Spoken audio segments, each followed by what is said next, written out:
All right, 1 Peter 5 and 8, we stand for the reading of the word. Bless God. Repeat with me, this is my Bible. This is my Bible. The living word of God. The living word of God. In this Bible, I find direction for my past. Direction for my past. Let me start again. In this Bible, I find redemption from my past. Direction for my present. And eternal promises for my future. I will learn it, live it, love it, and declare it to all who will receive it. By living the principles in my Bible, I will make my way prosperous. And I will have good success. I'm sorry, but I got to stop right there, because when I said I will make my way prosperous, I promise you I felt something. I said, I promise you I felt something right there. Hallelujah. Somebody say it again. By living the principles in my Bible, I will make my way prosperous. And I will have good success. I will make my way prosperous. I don't care what comes against me. I don't care what opposition stands up. I will make my way prosperous. The Lord has plans for me, plans to prosper me. Hallelujah. And so I will believe in the Lord's plans, and I will make my way prosperous. It won't be easy, but it will get done. Hallelujah. And I will have good success. Today, I will hear the living word of God. My mind is alert. My heart is receptive. And I'll never be the same again. This is my Bible. And I believe the words that are written therein. 1 Peter chapter 5, verse 8. Holy Spirit, speak through me. Be sober. Be vigilant. Because your adversary, the devil, walks about like a roaring lion, seeking whom he may devour. You can be seated in the presence of the Lord. I want to talk this morning from the subject, plan accordingly. I'm getting a lot of reverb. I don't know. Hallelujah. Be sober. We're gonna switch on you, Jason. Be vigilant. Because your adversary. Come on. Mine. I just want you to get it. Thank you. I want you to get that. Yep. Your. See, you may be trying. You know how when you're back in school there was a bully, and you tried not to get close to the bully. You tried not to look too hard at the bully. You tried not to bump against the bully in the hallway because you didn't want the bully's attention. That's how a lot of saints try to live. My word. We try to live in such a way that we don't get the devil's attention. But he is your adversary. Whether you trying to get it, look, he looking for you. So be sober, be vigilant, because your adversary, the devil, walks about in the earth like a roaring lion, seeking whom he may devour. So plan accordingly. Plan accordingly. Somebody say plan accordingly. Plan accordingly. We should not be surprised by what should be expected. That may be one of the greatest opening lines for any sermon I've ever preached. You need to write that one down. We should never be surprised by what should be expected. You pull up in front of a restaurant and you are greeted by a red-coated valet who points you in the direction of a doorman who opens the door for you. You walk in, there's a beautiful lobby, There's a maitre d' waiting. The maitre d' escorts you to your table. You notice that in this restaurant, you are not served by one person, you are served by many. Yes, sir. There's one person who brings the bread and the salads. There's somebody else who is managing the wine list, if that's something that you do. Somebody else brings the main menu. You notice that when you get finished with your bread, they pull out that pretty little silver fork and scoop the crumbs off the table. Yeah. That's right. It's not one course, it's not two courses, it's not an entree and two sides. No, it's a 6-course meal. Lambe's being done tableside. All right now. An amazing dining experience. You should not be surprised when the bill comes. Come on now, Bishop. Come on, Bishop. It's surprise. And it is 2 to 3 times what you paid last Sunday at Red Lobster. Yes, I know you had steak and lobster at Red Lobster and steak and lobster here, but you should not be surprised by what should be expected. Don't be surprised. You are a student in school. Elementary school, middle school, high school, college. You are a student in school, and your mother, your father, your parents, your auntie and them, they get you to school every day. They make sure that when you get there, you have all of the supplies, everything you need to be successful. And you go to class, and you choose not to listen when the teacher is talking. You choose not to take notes. You choose to talk during class. You choose not to do your homework. You choose not to study. My God. Come on, Bishop. You should not be surprised And you don't get a good grade. when you fail the class. It's not a surprise. Come on. You're a married man. You're a married woman. Yes, God. But you are verbally abusive to your spouse on a daily basis. My God. That's not a good thing. You mad at them for no reason at all. They can't do nothing right for you. You should not be surprised when one of their co-workers starts looking real good to them. You should not be surprised by what should be expected.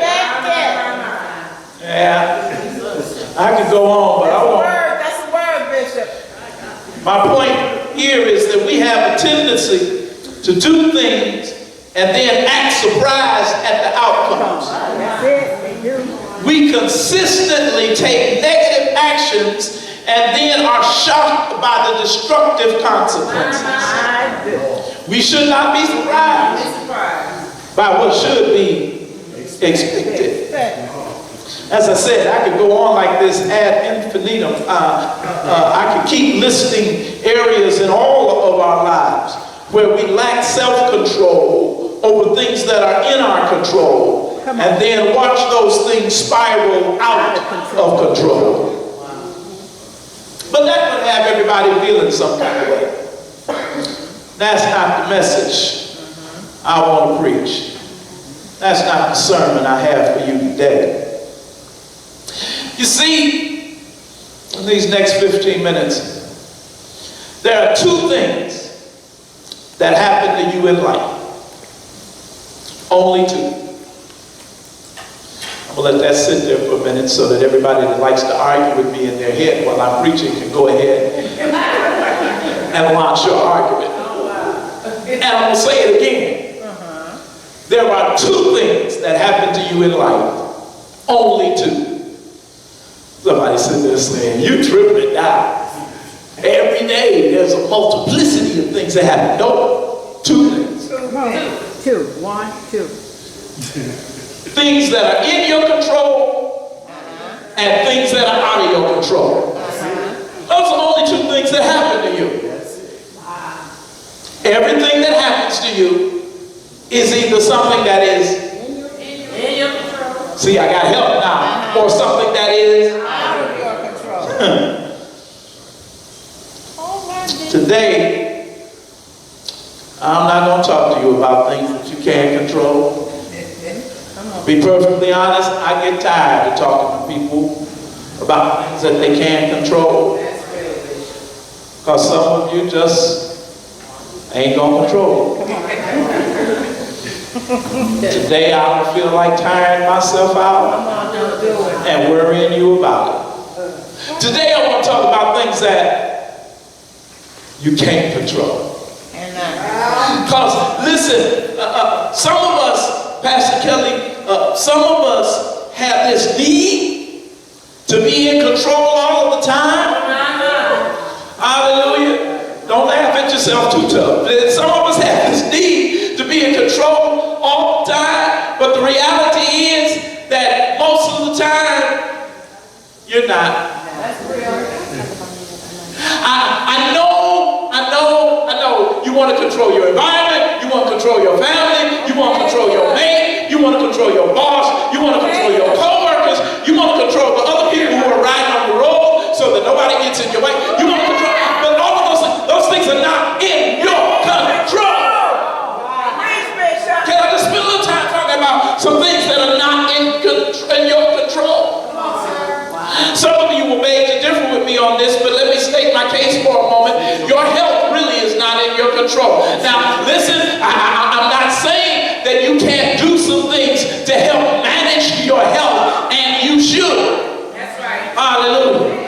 After 63 years, I'm finally understanding that, and I'm doing some things to help manage my health, and I'm feeling better, and I'm looking better. But you know what? Can I tell you that part of the reason that I'm trying to manage my health better is because I've looked at some other people who have always been healthy, and sickness just popped up on them out of nowhere, and I started realizing that this thing is not in my control. Listen, my bishop, I've known him for over 40 years, and I had never known him to be sick. I can't even really remember when Bishop Van had a serious cold. I don't remember any sickness ever taking him out of the pulpit in nearly 40 years as the pastor of Second Ebenezer Church.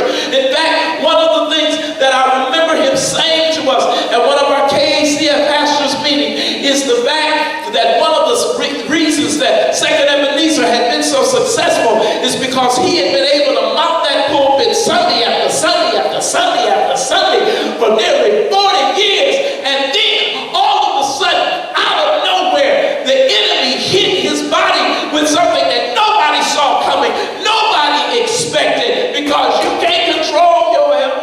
Come on. My word. You can be working on one thing, And Lord knows. and lo and behold, here comes something else. You ever had somebody in your family who had been sick with one thing for years, but then something else took them out? Exactly. See that? Your health ain't really in your control. My word. I'll tell you something else that's not in your control. Other people. Other people. Can I help you this morning? Come on. You can't control people. People are out of control. You cannot control, you cannot make people treat you right, Chris. You just can't do it. You can't, listen, let me tell you what I've learned, Abby. You can't love them enough. You can't sacrifice enough. You can't give enough. You can't pray enough. Come on, Bishop. Maybe that ain't your tactics. You can't cuss enough. You can't fight enough.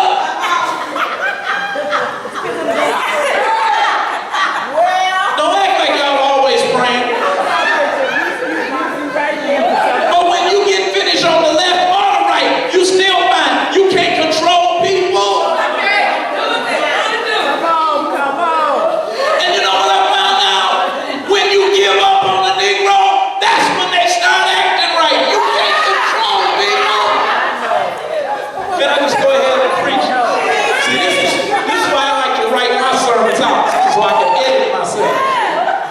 This raw this morning, Tina. Hallelujah.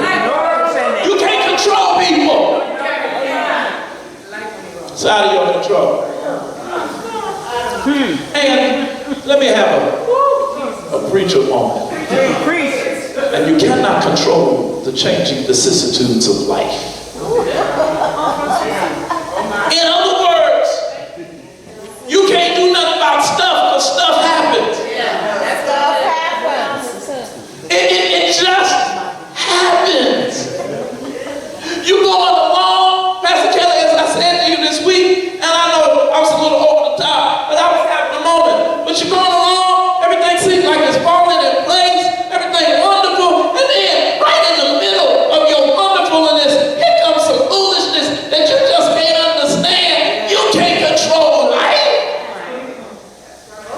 You can't say, well, I'm right here, the fourth quarter of 2019, ain't nothing gonna happen to me. This is gonna be all good right here. I'm going into 2020 happy, and so ain't nothing bad going. But baby, you just better make up your mind that you're gonna be happy anyhow, because something's gonna happen, because you cannot control the changing vicissitudes of life. And I know some of you want to live in a fairy tale, but life is not a fairy tale, and salvation does not give you a pass on life. Jesus says in Matthew chapter 5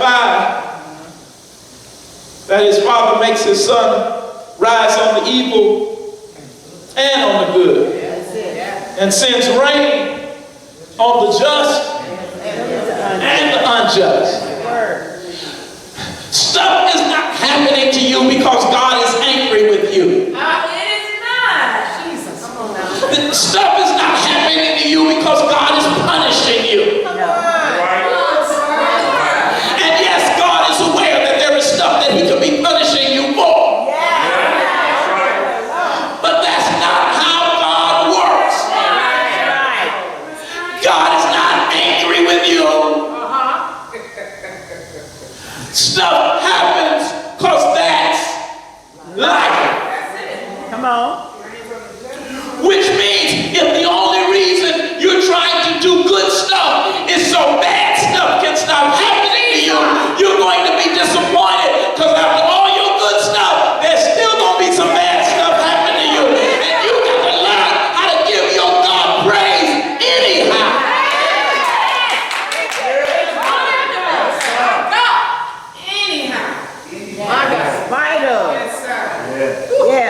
Job says, man that is born of a woman is a few days full of trouble. Fades like the grass. It's just, you just hear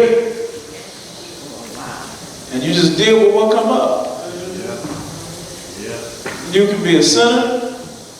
You're going to have to deal with what come up. You can be a saint. You still. Don't worry, I ain't gonna leave you there. Come on. Bad things happen to good people because we live in a bad environment, temporarily influenced by a bad spirit.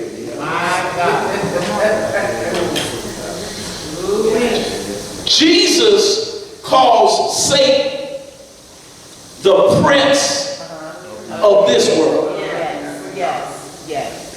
Now, don't get it twisted. That does not mean that Satan has authority over our God, because Jesus is still the King of Kings. No, get it right. Satan is the prince of this world, but Jesus is the King of Kings. And the prince only can rule until the king shows up.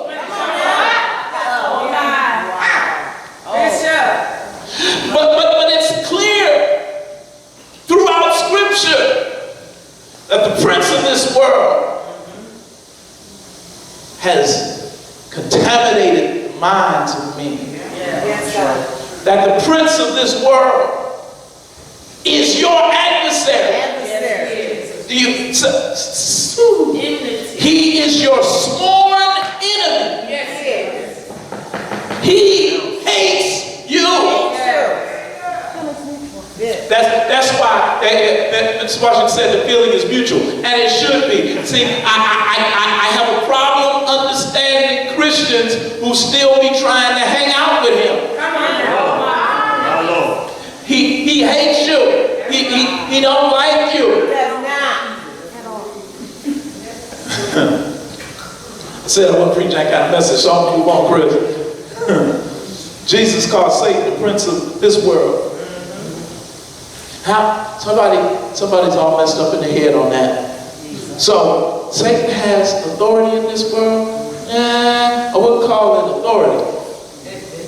Satan has been given some allowances in this world. See, ever since the fall of man in the garden, the prince of this world has been allowed to wreak havoc in a world that does not properly honor God.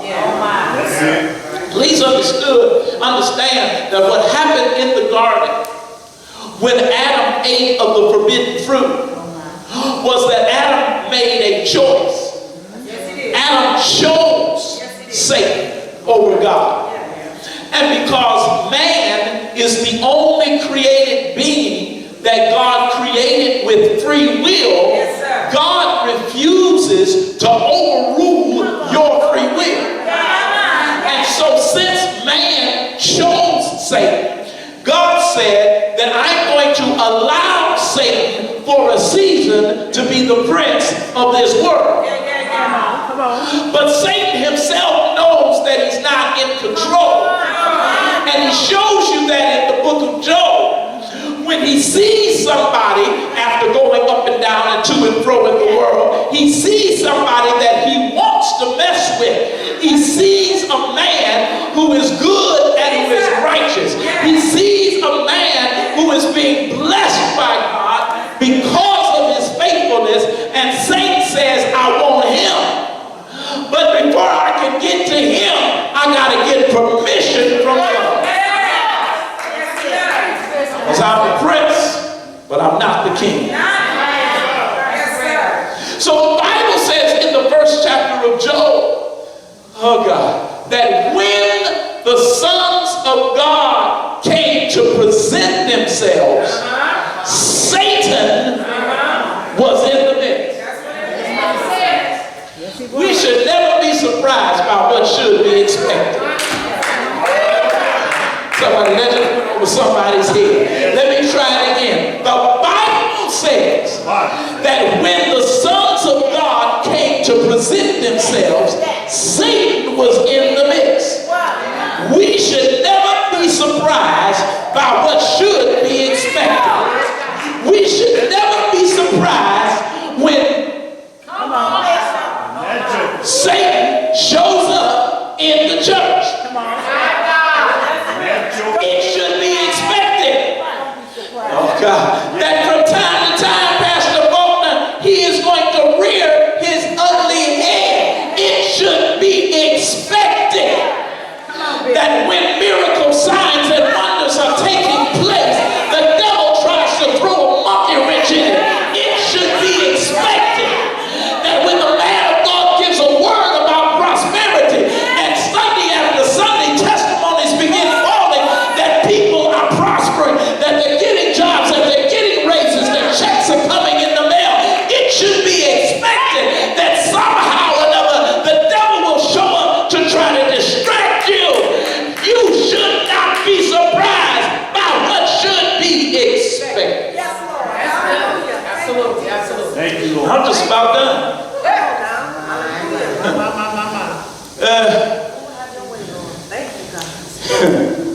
Satan cannot do what he is not allowed. Whenever the Son of God came to present himself, Satan was in the midst. He's not just in the midst of church meetings. Are you a son of God? Now, I didn't ask you about your gender. We're not talking about your gender. Not gender. We're talking about your position. Amen.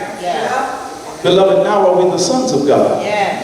And it does not yet appear what we shall be, but we know that when he shall appear, we shall be like him, for we shall see him as he is, the only begotten Son of the Father, full of grace and truth.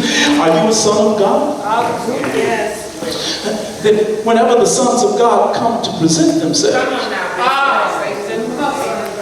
Satan is in the midst. So my whole message to you this morning is that we should not be surprised by what should be expected. Be sober, be vigilant, because your adversary, the devil, walks to and forth in the earth like a roaring lion, seeking whom he may devour.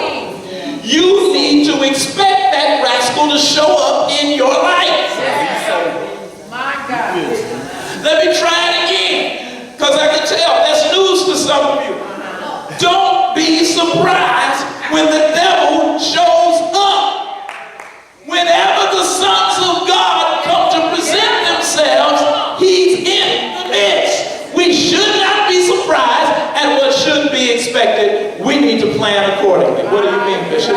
You know he's coming. So let's plan accordingly.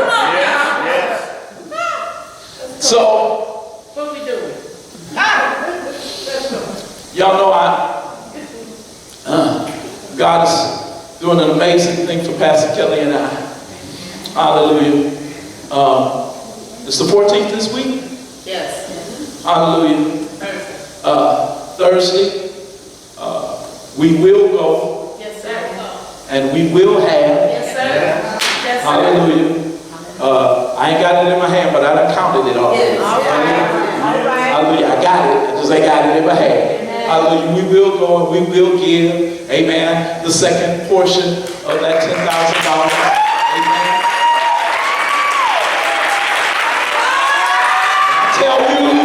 When I tell you that God is faithful, God is faithful. So they're going to be, they're going to start excavating November 20th. Amen. So next week they're going to start digging a hole. Y'all know me, I'm liable to take off work on the 20th and just go sit across the street. But anyway, they're going to start digging a hole. Amen.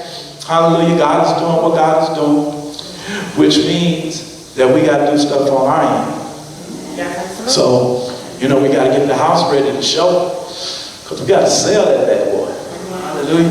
With the quickness. At the price I've said. Hallelujah.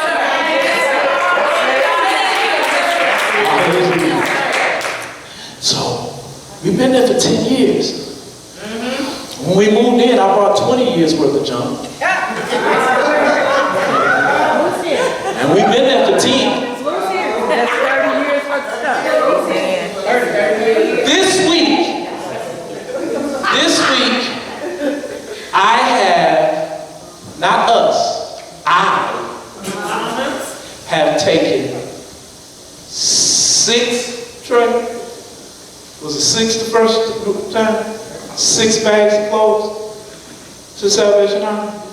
Amen. 6. Yesterday, I was working all day. I started Friday night. I was working all day. And I took, how many we put in yesterday? 4 or 5 in yesterday. 10. And I got 4 bags in my car right now. Now, can y'all give me a minute to preach a sermon on the side of the sermon? Because I ain't taking nothing with me that ain't serving me well.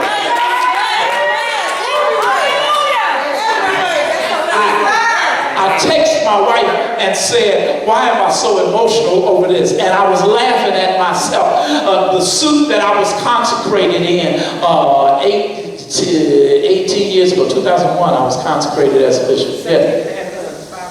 17 and a half, yes, it was 5 months. The suit that I was consecrated in was the first real custom-made suit that I had ever owned. I had bought some suits off the rack and taken them to a tailor and had them tailored and told people they was custom-made, but they wasn't custom-made. The first real custom-made suit I ever had was the one that I was consecrated in as a bishop. And when I tell you that if I ain't never looked good before, I looked good that day, baby, that sucker was... And I have been holding on to that suit. suit. Now, it was probably about a 38 or a 40, which I ain't worn in forever. But I've been holding on to that suit. And then when I started losing weight, I was like, I need to buy it. I need to buy it. Because I don't care what else I give away. I'm keeping that one, baby. Because I'm going to wear that suit again. Man, I was going through my stuff yesterday, and I looked at that suit. The lapels on that suit, hallelujah, are wide enough. Glory to God. Hallelujah. It was in style when I went. Them lapels is about this wide. It's got 5 buttons, and it hit me like right there. And I'm like, no, I'm not. Give it away. Because anything, hallelujah, just because it served you in the past, don't mean that it's going to serve you in the future. And I'm getting ready for my new. And so I ain't taking nothing into my new that don't fit where I'm going.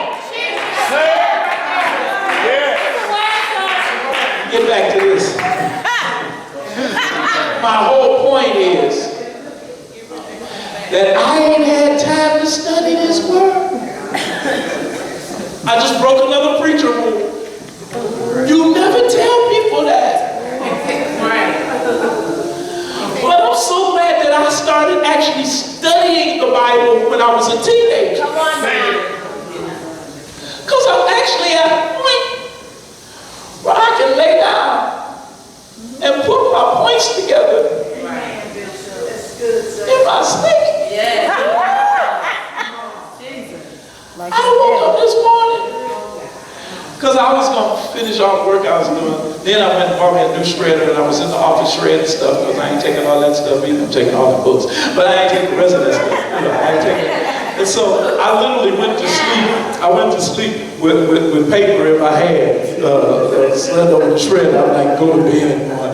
Hallelujah. So then I was going to get up this morning, and it worked like that. When I got up this morning, these are the points. Somebody say, plan accordingly. When you're going on a trip, give y'all these points and we'll be done. Is it all right if I just teach today? Yeah. All right, when you're going on a trip, the first thing you do, you know what? I'm going to come back to the first thing. If you're right, just write it one, leave space. I'll be back to that. The second thing that you do, after you do the first thing, which I'll get back to, the second thing that you do is to pack your bags. That's right. Now, packing needs to be strategic. When you're packing your bag, you got to think about where you're going. Understanding that the climate where you're going might not be the same climate where you are. You got to think about how long you're going to be there. You got to think about whether or not you want to go through baggage claim or whether or not you want to be able to just to carry one under the seat and one overhead. So, because that determines how much you're going to pack. And so if I'm going to pack right, then I got to make sure I pack right, and I got to pack stuff that I can't wear. I can't pack a shirt that only goes with one pair of pants because I'm going to be there for 7 days, but I don't want to carry but one bag. So I need to be able to carry a shirt that matches with more than one pair of pants because I got to play this thing off so that people don't think I'm wearing the same thing every day because I got to pack right. See, I don't, Pastor Kelly and I hate baggage. Hate it. Yes, sir. First of all, I don't like carrying it, pushing it, rolling. I don't like it. Don't like it. So whenever I go someplace, I have learned how to fold my suits, brothers. I can fold the suit, and when I get to my destination, pop it out, and they ain't got a wrinkle in it, man. You roll that jacket up just right, man. Look, I've learned how to do that, because I don't want to be carrying a suit bag and a roll bag, and I don't want all that. Because, oh God, we fly standby. Which means that we make our plans, but our plans are subject to change. I'm preaching. Y'all actually hear it. That's good. And so when we get to the airport, we go through security and we go to the gate that we're supposed to be leaving on. Sometimes we can't leave on that plane. And usually the next flight is on the other side of the airport. That's right. And in my age, watch this, I can't be moving fast if I'm carrying excess baggage. Woo. When you are in the journey of life and you know that the devil might show up at any time, you got to make sure you're not carrying excess baggage. You got to pack right. The next thing, I'm just teaching.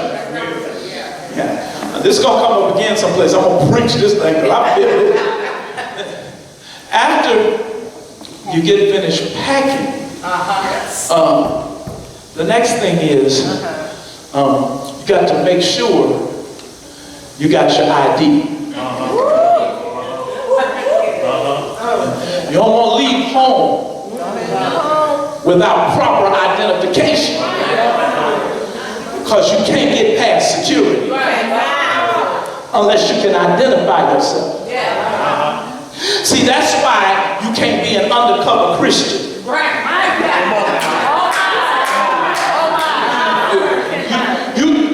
You need to identify yourself.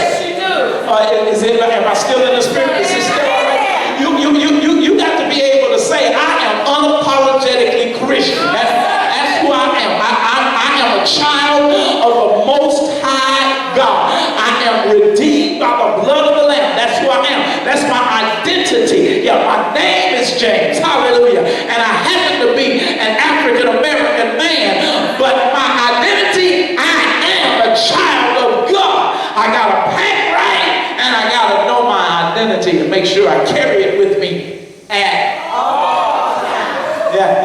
See. You can't. When you get to the airport, and you've already come through security, so you put your ID back in your bag someplace, and then you decide to get up and go to the store and get you something. But you left your ID. I've seen it happen. If for some reason the airport security feel a little something about you, when they stop you, am I right, Pascal? You work with you. You need to have your ID on you. Because if you say you left it, they're going to take you to a room and they'll send somebody else to get your ID, and you're going to miss your flight because you didn't have your ID on you. And can I tell you that there are some saints who have missed some trips because when it came time to identify yourself, you needed to run back someplace else to get it because you had laid your identity down for a moment.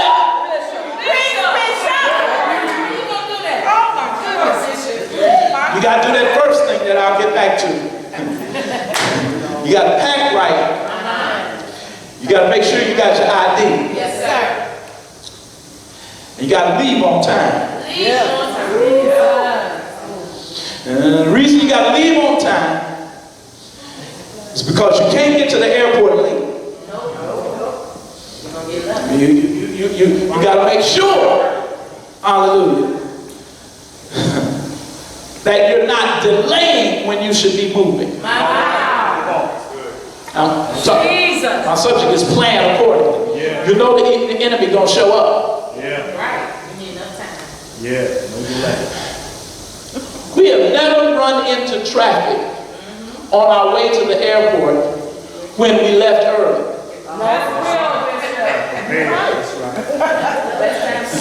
The only time, because I told y'all life happens, right? Y'all, some of y'all nod your head, you know I'm right. Seems like the only time you run into traffic is when you did not leave on time, and now I got to try to figure out how to navigate around this traffic. I don't even know how long this is. It might be to the next exit. Oh God, I hope it's not like this all the way to the airport. If you had left on time, if you had moved when God said move, then you wouldn't be stuck in traffic. You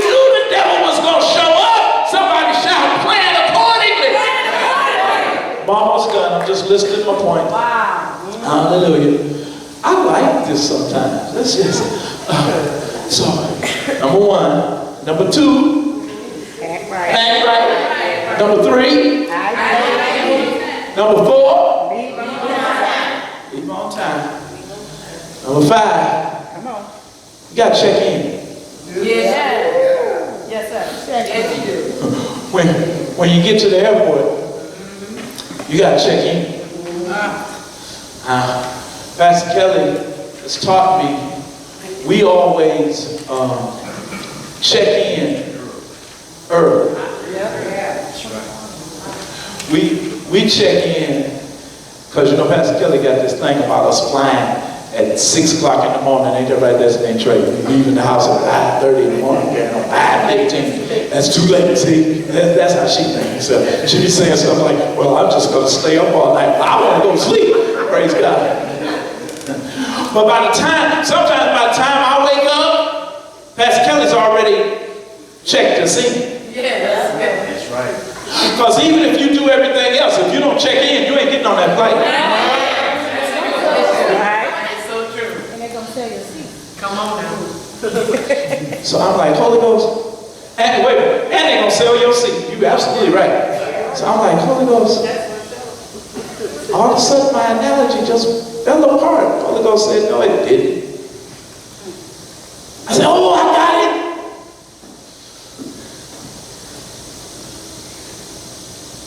Forsake not the assembling of yourselves together. Check in.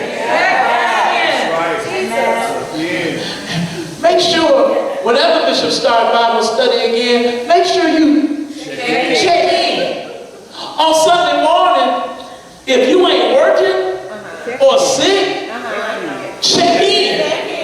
And if you're sick but you ain't contagious, check in. You might get healed. As a matter of fact, in this season you will. But you gotta check in. There are too many of us who have checked out. We need to check in. Because when the devil shows up, it's too late to check in. Is that fine? Let me go back to number one. You gotta make a reservation. All right. You have to make reservations. When I was a kid, I thought you just showed up at the airport and just bought a ticket. It works at the bus station. You know, it works at the train station. But no, if you gonna get on a plane, oh gosh, you got to make reservations. So why is it that you can just show up at the bus station and buy a ticket? You can just show up at the train station and buy a ticket. But you cannot just show up at the airport and buy a ticket. You got to make reservations at the airport, because the airplane is going to take you at a higher elevation, and it's going to take you at an accelerated rate of speed, and you're going to get there in half the time. Oh, somebody needs to hear what I'm saying up in here. You're going to have to make reservations. The Bible says make your calling and election sure. This kind of thing ain't something that you just show up for out the clear blue sky. You can't show up raggedy. You can't show up with the smell of somebody else on you. You can't show up with sin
I'm real grateful that Vincent is here.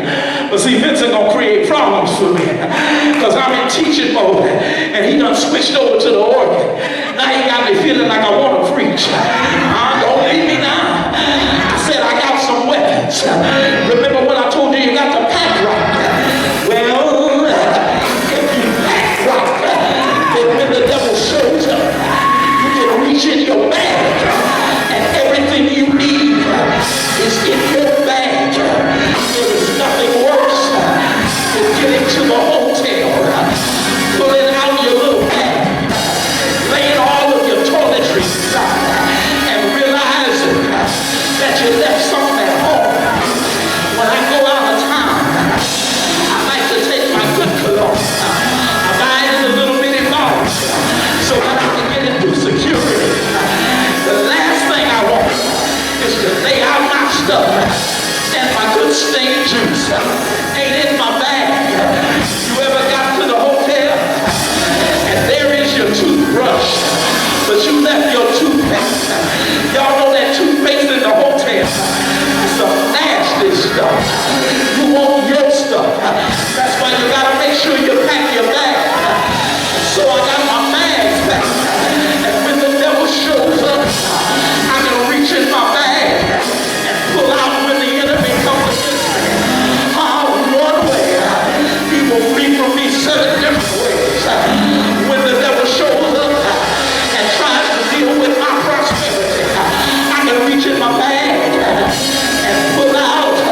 When you're packing your bag,